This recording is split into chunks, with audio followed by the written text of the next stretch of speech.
এই বন্ডিং গুলোই থেকে যায়। অনেকে চায় জিদ্দা ভার্সেস দেবদা করতে, আমি জানি না তারা এটা করে কি মজা পায়, কিন্তু দেবদা জিদ্দার ভেতরকার যে জেলিংটা, যে বন্ডিংটা এতটা স্ট্রং। এবং আমরা বলছিলাম যে দেবদা জিদ্দার জন্য বাইক অ্যাম্বুলেন্স দাদা পিছিয়ে দিল, অনেকে এটাকে বিশ্বাস করছিল না।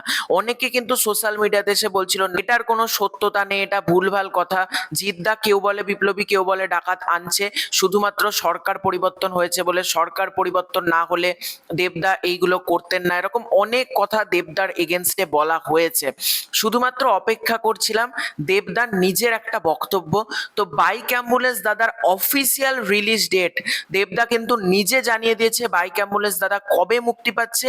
এবং সব থেকে বড় কথা, টনিক টু নিয়েও কিন্তু দেবদা আপডেট দিয়েছে। আমি তোমাদের দেবদার মুখ থেকেই সব কথা শোনাবো।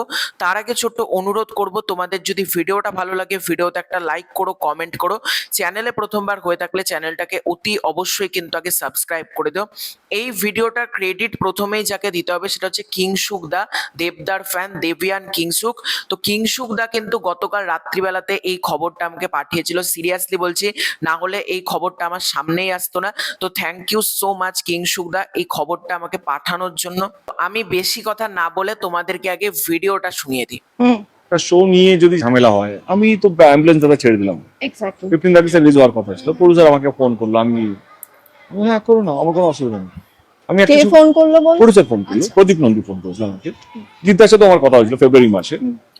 তখন আমি জিদ্দাকে তখনই বলি যে তুমি 15 আগস্টে চলে এসে, তখন ওনার একটা ইয়ে ছিল, ঠিক আছে তুমি জানিয়ে কখন কি হবে। প্রদীপদা ফোন করলো, কে যিনি প্রডিউসার, যিনি আমার অ্যাম্বুলেন্স দাদারও প্রডিউসার, চলে এসে আমার কোনো অসুবিধা নেই। আমি একটা ছবি কম করছি, সেই কারণে আমার টনিক টু ডিসেম্বরে আসার কথা ছিল, আচ্ছা, ওটা ওটা সামনের আমি বছর। পিছিয়ে দিলাম, আচ্ছা, ওটা সামনের বছর নিয়ে চলবে।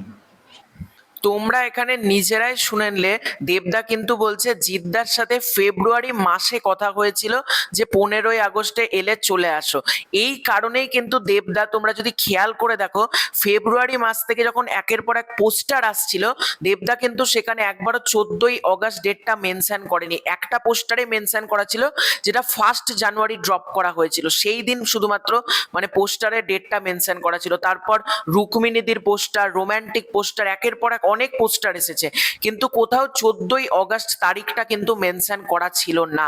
সুতরাং ফেব্রুয়ারি মাসেই কিন্তু জিদ্দাকে দেবদা জানিয়েছিলেন ফোন করে যে 15th আগস্ট অর্থাৎ স্বাধীনতা দিবসের সময়তে আসার জন্য।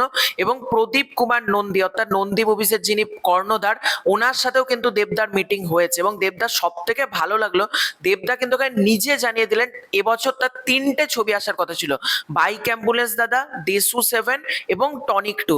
দেবদা কিন্তু বাইক অ্যাম্বুলেন্স দাদা ডিসেম্বরে মুভ করে দিল শুধুমাত্র জিদ্দার কারণে। দেবদা পুরো লাইন আপ ঘেঁটে দিয়েছে। দেবদার যেটা পরের বছরের স্লট, সেখানে টনিক টু ঢুকে গেছে। পরের বছর খাদান টু আদৌ আসবে কিনা সেটা নিয়ে আমাদের মধ্যে একটা ডাউট তৈরি হচ্ছে, অনেক কিছু হচ্ছে, কিন্তু দেবদা নিজের লাইন আপ পুরো চেঞ্জ করে দিয়েছে। দেশু 7 আসার পর এই বছর ডিসেম্বরে আসতে চলেছে বাইক অ্যাম্বুলেন্স দাদা।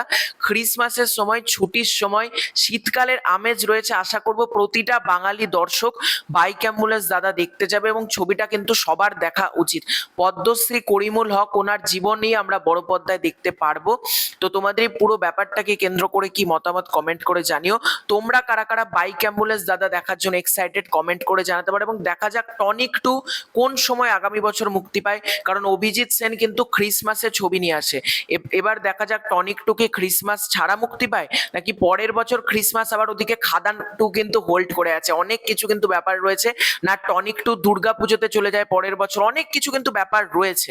তো এটাই ছিল আজকের ভিডিও, খুব শীঘ্রই দেখা হচ্ছে নতুন কোনো ভিডিওতে, ততক্ষণের জন্য বাই।